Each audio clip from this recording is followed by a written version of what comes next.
Welcome to Living on the Ocean. We did it. We made it to the other side of the Atlantic in world lockdown time. As you could have seen in the first 2 episodes of our series, how difficult it was to find an island in the Caribbean that would open up to boats that need water and food. But finally, St Maarten opened up and provided a safe haven. And what a fantastic place we found. What a fantastic neighbors that brought us rum coke to celebrate our arrival. It was a very special occasion to both of us. Now we are here in this beautiful water. The turquoise colors are so appealing to jump in, and we are allowed to swim. But we're not allowed to disembark the boat and go to land. We have to keep on flying a yellow Q flag, which is normal if you come to a new country. You fly it to let customs know that you still need to check in and that they come to your boat to check if they want to. We have no idea how long we have to keep on flying the flag. But we don't mind. We are so happy that we are here. 3.5 to 4 weeks we have been on the ocean. And now we're anchored. The boat isn't moving much anymore and the sails are down. We can swim. For Cheryl, this is the first time in the Caribbean. And she can hardly believe the color and the clearness of the water, the beautiful beach, and her smile says it all.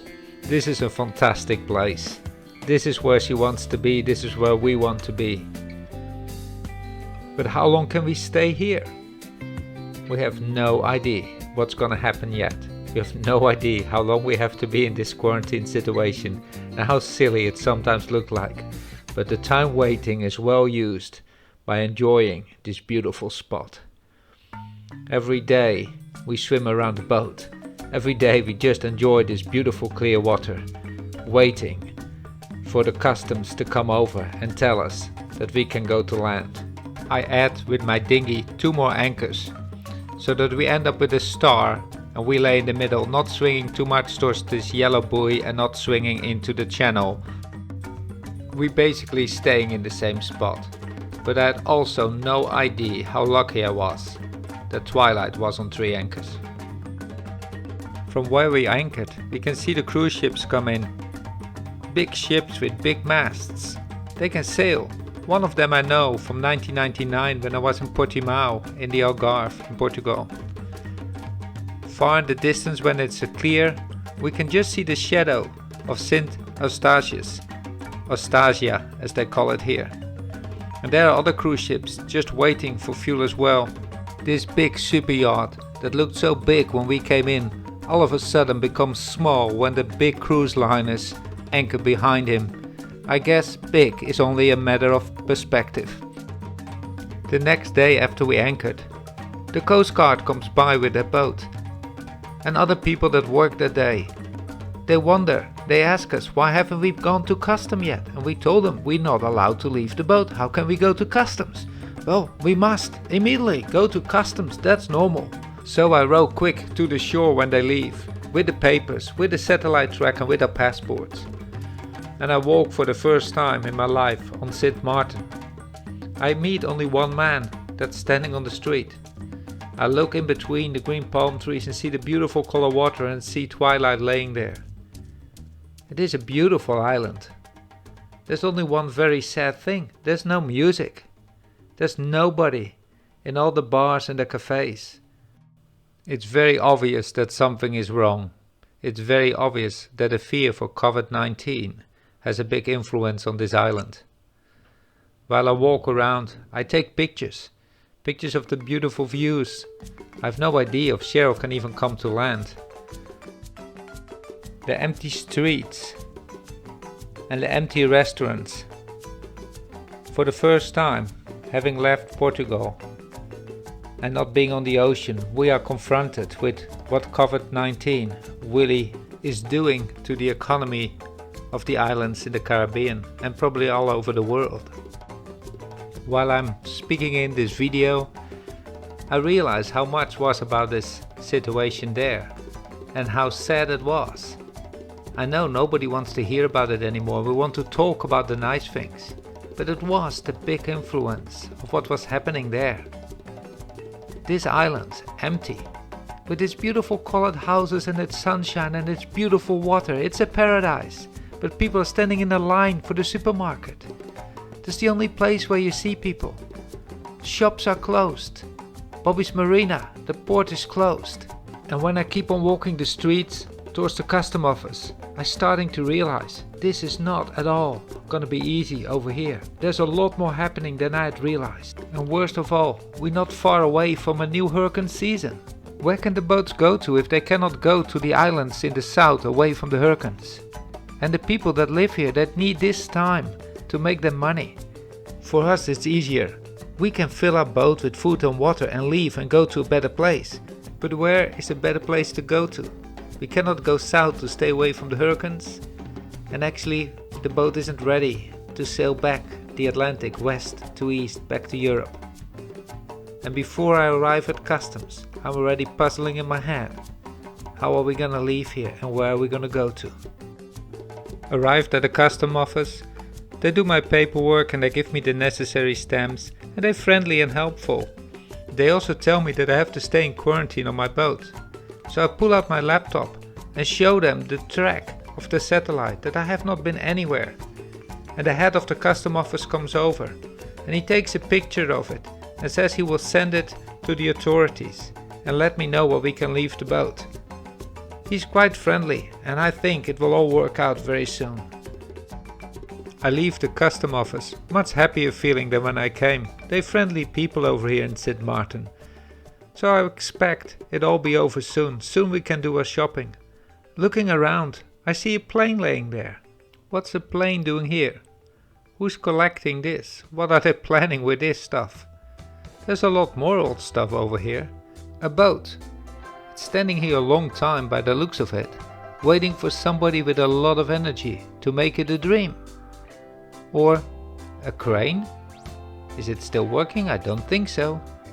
A little blue shovel truck, if I'm right. It could come out of the movie Cars. I arrived back at the marina, where this beautiful blue and white building is with all its arches for every single window. Who's living here? I look around and I find the only creature that I can see enjoying the shade. I feel much happier walking back to my boat. I'm much more used to the fact that there's no people around. But it's still not right to see the swings for the children tied up. Looking to the green palm trees, I see Twilight laying there. But there's people in a dinghy next to my boat. What are they doing there? And a bit faster I walk over the beach, towards the shoreline. Being closer by I can see it's the neighbors. Cheryl puts the dinghy in the water to pick me up, and back at Twilight she explained me that they came over to ask if we want any shopping that they could pick up for us. She's very happy if I tell her that maybe tomorrow we can get off the boat since they have a picture of our satellite track. Why would they keep us in quarantine? Why would we not be allowed to be on the shore? I already walked on the shore. I walked past the shop and was tempted to buy some fresh fruit. That could have got me into trouble. And since I expect that any day now we can get off the boat, I did not do it. The next morning a big bird flies over. I have to look twice. I never seen them fly. It's a pelican. As he lands near us on a pillar, I take my camera and try to swim very gently towards him, making those beautiful shots. I never seen a pelican in real life, except that one time I was in Antigua in 2016. He seems not too much bothered by me taking pictures of him. And after a while, when I go back to my boat, I see that he's left the pillar and gone to the shore. So back in the water I go with my waterproof camera, hoping to get some great shots of that big beak hanging full of water underneath. There's a couple of moments you can just see it happening a little bit, but I never got the shot I was really hoping for.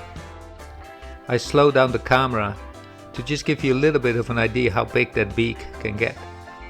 Well, he doesn't want to perform in front of the camera too good, so I'm getting closer to him, following him as he swims away.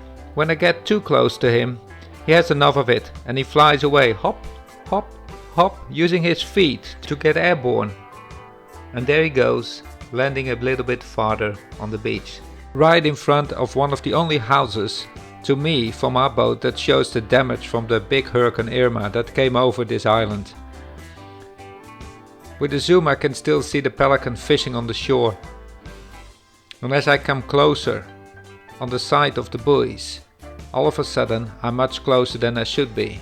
And it seems that the police has already spotted me. There they are watching me what I'm doing. I should stay near my boat, but this pelican has completely taken me much farther away from my boat than I realize. Tricky pelican got me there. I better swim back, and the police drives away when they see me going. Back at the boat, I observe something in the water. It's a turtle. There are turtles out here. And for the next days we are watching turtles, sometimes 3 at a time, hoping one day they would come by so close that we would get a good shot. But this is actually the best shot I ever got of them. A day has passed and we have heard nothing yet of the customs. I started preparing work for sailing somewhere else. There's a lot of work that needs to be done. The rudder blade definitely needs to be made a bit longer to give us more steering grip. Even when she sailed okay, I know it will be better. So I take the blade off and swim it to the boat. It's the same blade that was on the boat when I bought this boat in Key West, Florida in 2016 and crossed the Atlantic solo back to the Netherlands.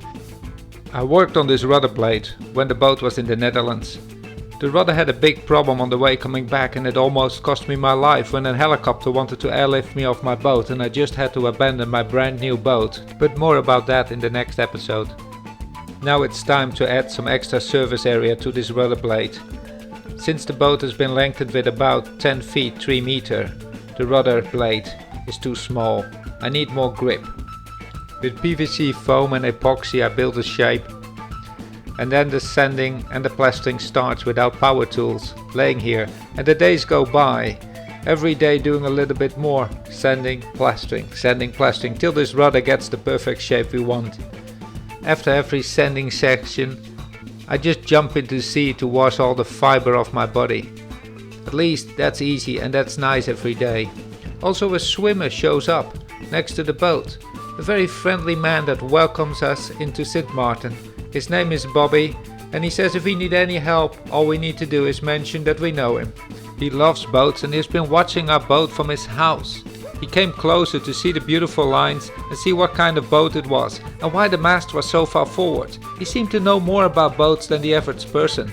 And he tells me that his father used to build boats on the beach here, and we met a very nice person that gave us a very warm welcome. When the rudder blade is basically made, I start working on the water tanks. They had lids on them, but they filled with water. Every day we were pumping water out of them on our trip from Europe to the Caribbean. On the way back I cannot take that risk. There will be much more water coming over and those need to be permanently sealed. And there's also the inspection hatches on the side floats. Not to store stuff in because we cannot have a lot of weight in there on a trimaran. But sometimes you need to get in there for an inspection. Some light stuff can be in there. I have taped off the opening in the deck with the plastic tape to close cardboard boxes. Epoxy doesn't stick to that, so I can put a lot of epoxy filler on top of that and make a very accurate copy of the opening, which will become the bottom of the hatch. There's also a round hole in it for an inspection lid, since the real hatch will be screwed, bolted together on here, only to be opened in a real emergency. The work is coming to an end, it almost needs to be painted. We've been watching pelicans and turtles and cruise boats coming in and out, now for 9 days. A couple of days ago a boat came by and they asked us what our situation was. And we explained them, we are okay, we still have water, but we're eating canned food. We're having mashed potatoes for breakfast. We have nothing fresh anymore for now almost 6 weeks. We really need to get to the shore. He said he would see what he could do for us. But a couple of days have passed and we haven't heard anything again. So I sent a message to customs, to the friendly man that helped us. And he sends me a text message back that he will contact the authorities personally for us. And after that he sends me a message that I should contact somebody in the authorities. Actually, it has been the man that been to our boat. So I contact him. And the next day, this man stands on the quay waving for me to come over. And he tells me we're free to go and do shopping on Monday, Wednesdays and Fridays. The other days we should be on our boat. We're delighted, we're so happy. And we get over to the shore. We take all our trash with us. And we buy the thing we want the most right now. Ice cream. The trash we have collected for 6 weeks from when we left the Canaries. We don't throw anything plastic or anything not degrading in the ocean. We take it with us, what we should do. And we compressed all the plastic in the water bottles. A nice way to store it and a nice way for things not to smell. After we have done our shopping, we meet Bobby again in Bobby's marina. And we sit with him down for a glass of wine and a cold beer. We meet some other very nice people. And actually it becomes a bit later than it should be before we back at the boat. But we have the most important things back now. Fresh food? We have rum, we have duct tape and we have chocolate sprinkles. Being back at the boat, we can finish the work, make the hatches nice and get them ready for painting. We now every other day can go to the shore and we learn a lot. We learn also that we really should be leaving quite quick for hurricane season. We become part of a Facebook page, OCC, Ocean Cruising Club, West to East. And we learn that there's a lot of people that need to go back and a lot of people looking for crew, but the crew is on the wrong island and the boat is on the other island and the authorities are not allowing people to move from one place to the other place. So a lot of boats need to move back to Europe with not enough crew on them. I now know for sure that we need to go back to Europe and that it's good that I did so much work in the time that we waited in quarantine. When we go to shore we meet more people and we get a much nicer relationship with Bobby, who shows us his house and the shipyards he has on the island. It is a fantastic place to be and our times on the land become nicer and nicer. On the boat we finish the last bits of work and we start calculating what we need for a trip back. So we start doing shopping. As Cheryl takes off to go find gas bottles, she rows to the shore and makes her first step on the beach of St Maarten. On a walk over to find these gas bottles somewhere for our special gas cooker on the boat, she enjoys it, taking the pictures from what she sees around. St Maarten is such a beautiful island and it's a pity that we're already planning to leave while we actually haven't even seen this. Cheryl knows this is the only big walk that she can make, and while she's looking for the gas cans, I think she took a bit of a detour route and take pictures left and right of interesting things to see on St Maarten. I had an appointment with Bobby to talk about the possibility to work in one of the shipyards that he owned on the island. He took me on a car and drove me around. Driving around I got a great view of all these beautiful bays, the beautiful color of the water. It's absolutely a paradise and very tempting to stay there. But it's hurricane season and it's not the right time now, but that was great to get to see it all. I'm very happy with his great hospitality that he gave to us, a great taste of St Maarten. As an artist I painted this angel in the seashell for the Christmas of 2019. I had it with me on the boat and I found a very good home in the hands of Bobby. Bobby, you have been like an angel to us. You took care of us when we were there. Thank you very, very much for everything you did. The work is absolutely done. It's painting day, the last thing to do. On the last moment I also made hatches in the cockpit for us to sit nicer on. Very happy with everything we got done in this quarantine in St Maarten. The boat is a lot safer and a lot better now. Shopping is on the boat. Work is finished. Our time in St Maarten is drawing to an end. But then the next morning I realized we're not in the same place anymore. What has happened? Why have we gone back? And I dive in the water to swim and I find my anchor line is being cut. What has cut it? Did somebody cut my line? Did a boat go through it? What a luck that we were on 3 anchors. If we would have drifted backwards in the normal winds, we would have been on the rocks down there in the distance underneath the boat. We would have been wrecked. We don't know when it happened exactly. We don't know when we came back to the boat last night, or if it was already done, or did it happen in the night, but we didn't hear anything. We're just very lucky that we were on 3 anchors. Another Dutch sailor living on the island, Jonah, comes over to help me putting up a topping lift on my boat, and he helps me climbing my mast. He also has another aluminium anchor for me and 2 batteries, which will be very handy on the way back when there won't be so much sun to recharge our batteries. While we had a drink before going back to the boat, we met Jacqueline. She's a journalist, and she walked with us to customs to hear more of her story. At the custom office, they were very nice, and before we knew it, we were actually having the stamps and the paperwork done, paid a small fee for being there the 10 days, and got to hear that before 1800 we had to leave St Maarten water. Our last walk back towards the marina, knowing that we had to be out now for sure at 1600, we take another look around. This was a wonderful place, and we have one more drink with the friends that we met. We actually had only 4 days that we could be on the land, but in those 4 days we felt like we made real friends. Bobby has given us 5 t-shirts for us and the children. And then still he comes out with another gift. 2 beautiful hats, made for the 50 years existence of Bobby's Marina. And one thing we really missed, and we should have been flying the flag of St Maarten. It's time for us to leave. I've checked the weather, and I'm using myweatherrouter.com for the first time, crossing an ocean using a weather router. In the next episode it will become clear how important it was and how we work together using an in-reach satellite communicator. Of course we're later at the boat than we planned, but we also took already all the anchors out and we're hanging on an easy line to be slipped. The sails get up and there we go. Other boats are blowing their horns and people waving at us, which makes it very nice. And on the end of the farthest bit of his land, Bobby has driven all the way over there to wave us out.